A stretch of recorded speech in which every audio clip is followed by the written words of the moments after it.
All right, we are back on Morning Line. Thanks for joining us. Our guest this morning is Metro Councilman at Large Steve Glover. Good morning to you, Steve. You back with us? We're going to try to stick with you here, and hopefully the audio will hold up. If for some reason we lose it a bit, we may take a break, have you call in. We'll do it by phone the rest of the way. You just won't be on screen. So can you hear me all right? Well, that could be a blessing for your viewers right there. Oh, no, I like to see you. I appreciate you joining us. All right, hey, Steve, let's go. If we can talk more about the numbers with COVID and the like on that. We'll probably hear from the mayor more today responding to some of that during his news conference. Let's talk about the property tax situation and the referendum right now and the limits that would go in it. Now, I know when we talked before the referendum passed, or rather the property tax passed, that 34%, you made it clear, yeah, you thought that was way too much. But even you were open to the idea maybe of a wheel tax and maybe something up to, what was it, probably 22% maybe of an increase. You acknowledged the need for some type of increase yourself. How do you feel about this now with regard to the referendum limiting it to 2% without a vote?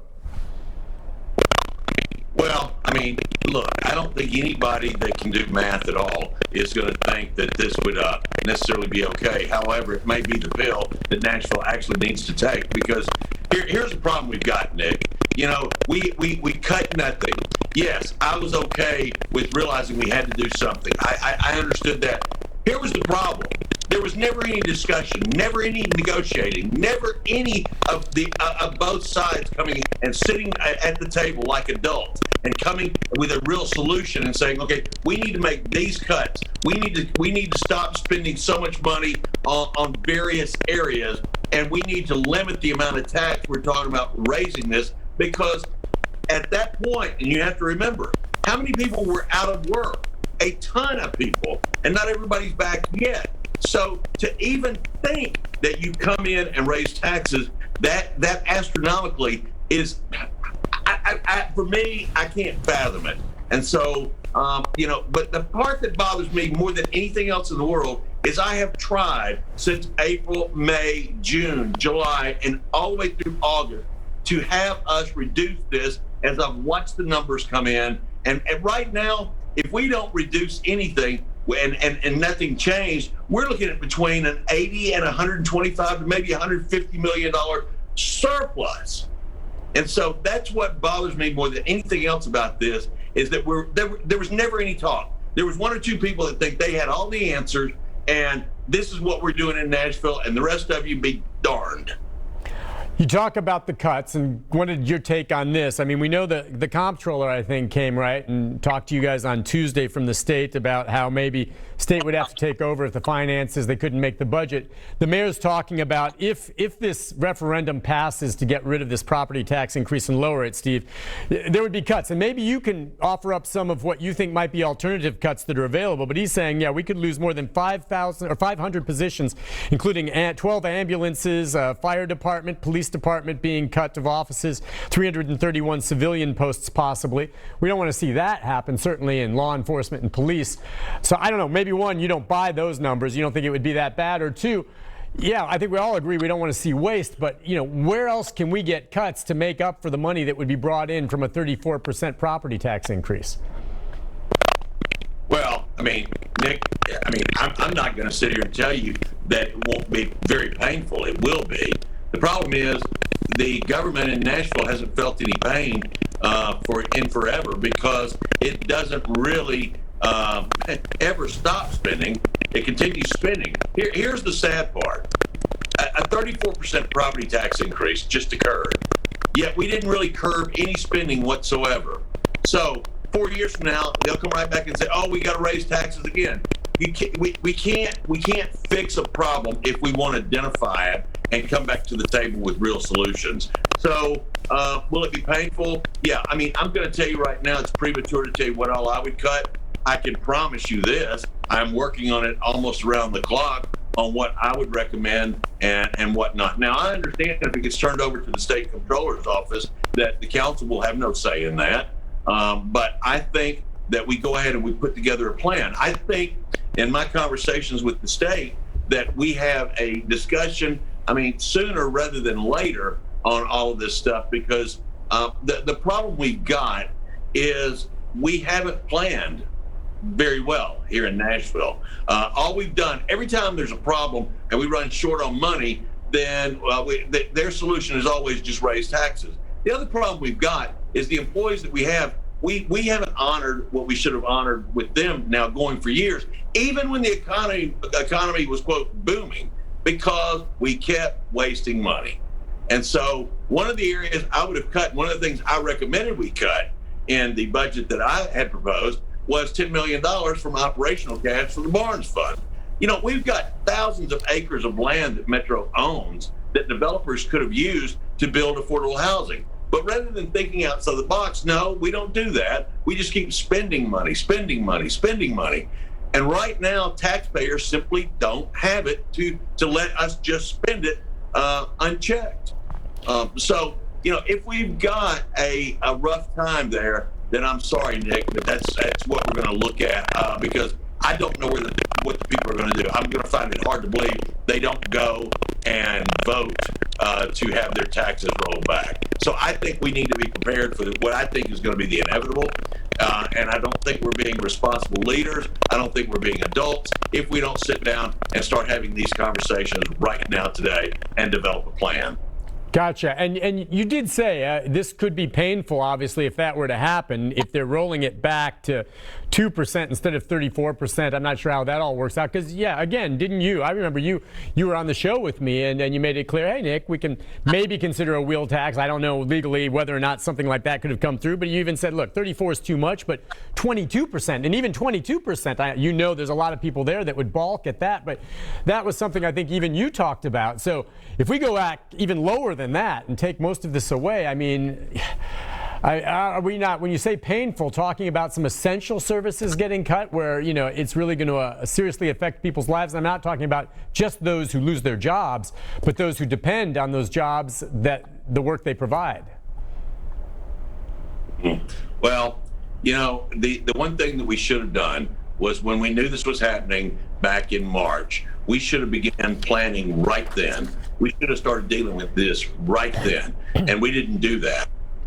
We did everything backwards. I mean, we came out in national publications. This is exactly how not to run a city. This is exactly what not to do. I mean, we went from being the it city of come see us to the city that doesn't know how to run its own business. And, you know, that's pretty embarrassing. I talk to people all over the country right now and for months now. And when the headlines flew out about this, you know, that we raised taxes 34% in the middle of this pandemic, nobody could believe that. And I certainly could not. And I've never seen in our history where a mayor proposes a 32% property tax increase and then certain council members decide, oh, no, it needs to be higher than that. And they raise it to 34 to 37.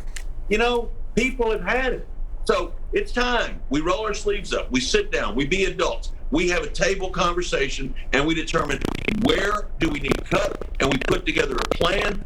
I would like to think we can still come and have a legitimate conversation, hopefully with the state, to determine what are the real options. I'm not prepared to talk about what the real options are right now because candidly, you know, all of this is literally not that old. I mean, I've been working on it for a little while, but, you know, the question was there going to be enough signatures? Was it going to get certified? Was it going to make it on the ballot? Was it? So nobody wanted to talk. When I asked us to lower our tax rate on August 1st, here was the response the council and certain members of that council did. They killed my bill on first reading. Rather than letting all the data come out and understand what was what, they killed it. And that's what we've done throughout the entire process. If they don't like whatever I propose, or moderates or the conservative side proposes, they don't like it and they say, be darned with you guys. We're not listening to you. Well, this is not just conservatives and moderates. This is moderate Democrats. This is not just Republicans. This is people in Nashville that have said enough is enough. And, you know, I don't know what has to be cut right now. I do know this. I'd have been more than willing, and I'm still more than willing, to sit down at the table and let's come up with a realistic solution as opposed to the scare tactics that are going on right now. People aren't buying it, especially given the email that just broke yesterday and perhaps other information that will be coming out in the very near future. So I think we better sit down. We better understand that we've got a job to do. It's not going to be popular. Nobody's going to like the final answer, but that's what we get elected for, and that's what our job is. So it's time that we sit down, be adults, stop this pettiness, stop saying your idea stinks, your ideas, it's time that we come together as a city, unite, and figure out how do we get through this among many crises that I believe we're going to see over the coming weeks. Yeah. All right. Listen, before we take our first break, let's take a phone call or two for you. I hope you can hear them okay. And again, your audio is working okay. Every once in a while, folks, I apologize if you hear some bubbling in there. That's just the nature sometimes of Zoom. But we can hear Steve, and that's what counts. And here, we'll take a call for you, Steve, from Joe. We've got a couple Joes. Joe, good morning. Hi, Joe. Good morning. How are you? Good. Go ahead, sir. Well, I think it's time to stop this. It's just really time to stop it. All the tax money that's come through this city, people can't get it together. I think I have a solution for this. I think these guys need to go. I think it's time to get them out of office. If they can't do the job, they need to go. I mean, I love the scare tactics that they use. If we don't get the money we want, we're going to have to close the police department. We're going to have to close the fire department. We're going to have to close everything that will keep you alive. Puppies are probably not going to make it anymore. The kittens aren't going to make it. We've got to close everything. How about keep all of that open? And close everything else? The way you've locked down the music industry in this town. Just do it like that. It's simple. You can just close it down, and then you'll have the money you need, but probably not. No, you're going to keep on spending money. That's the problem. Steve, and he's kind of echoing what you said when we first got into this, and I remember talking to you back in March. And let's be fair here, this mayor obviously is taking his share of criticism, but you've been around a while, and we both know this pickle we were in was already kind of a big problem even before the tornadoes hit in March and COVID came. That just pushed it way over the top, right? Well, I don't know how over the top it pushed it, because I'm still trying to understand the numbers. You have to understand, last year in the numbers they projected, we ended up coming in about $100 million above what they said we would when all of this began. I agree with Joe.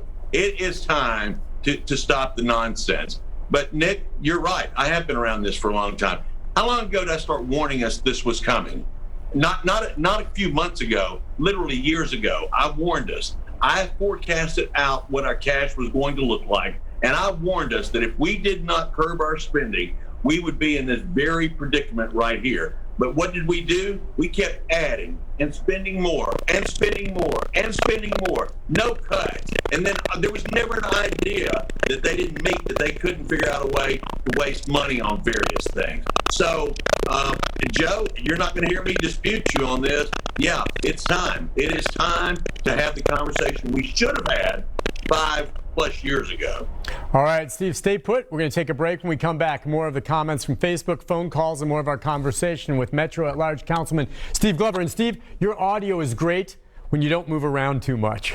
And I know you're demonstrative, but stay put and we'll make it work when we come back. It sounds good enough that we can understand you. Again, I apologize for some of the audio issues, but we can hear him. It's just the nature of Zoom every once in a while. We'll be back with more right after this.